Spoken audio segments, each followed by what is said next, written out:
Last month, Baroness Ashton, the High Representative for Foreign Affairs, went to Tehran against all of our advice.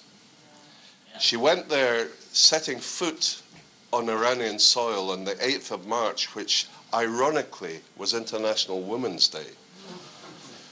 4 days earlier, the mullahs had hanged a 25-year-old girl who'd been in jail since the age of 15, and she left behind a daughter when she was hanged.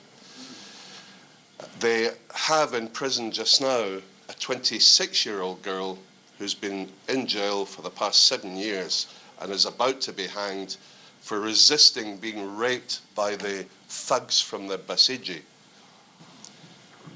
I wonder when Baroness Ashton sat down with the so-called moderate President Rouhani, the smiling face of the moderate progressive Iran, if she raised these questions, if she raised the fact that the Mullah Supreme Court has ordered a man to be blinded and have his nose and ears cut off. I wonder if she raised the fact that since Rouhani was elected last August, 700 people have been executed, many of them hanged in public. You know, Iran's record on women's rights is globally renowned.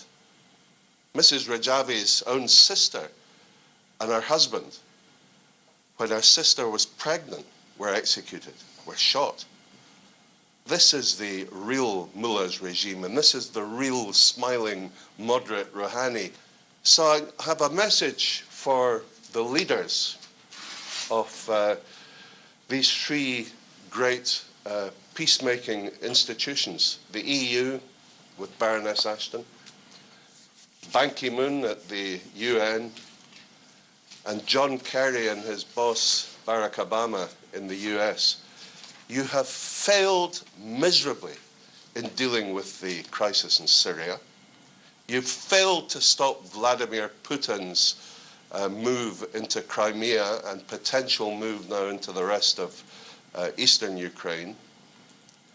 You have washed your hands of the disaster that is now Iraq, rapidly heading towards civil war and becoming day by day a failed state.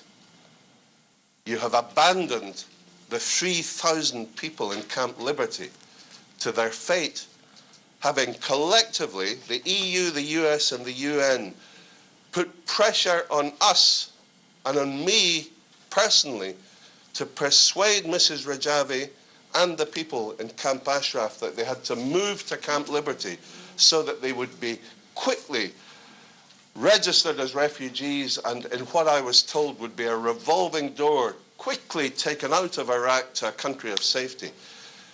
Here we are 2 years later. 300 of the original 3,300, 10%, have actually left Camp Liberty.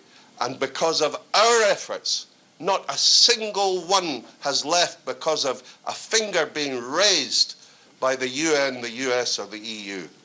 We get all these envoys, we get the horrendous intervention of Martin Kobler, thankfully now sent to the Congo, and I hope he doesn't return from there in a hurry, who did his utmost to undermine all of the efforts we were making to rescue the people in Camp Liberty. And this is the kind of psychological torture going on day after day. They deny access to foodstuffs on some occasions, to proper clean water. The sewage system is contaminated and breaking down and flooding the camp regularly. So they're sitting ducks. 112 of them have been killed, murdered in repeated attacks and massacres. The massacre of 52 of the residents of Camp Ashraf last year, handcuffed and executed. Even the wounded executed on the hospital trolleys in the clinic in Camp Ashraf. And what did the West do? Ashton demanded that Nouri al-Maliki should have a full investigation and hold to account those that he discovered were responsible. That's like asking King Herod to take charge of the nursery.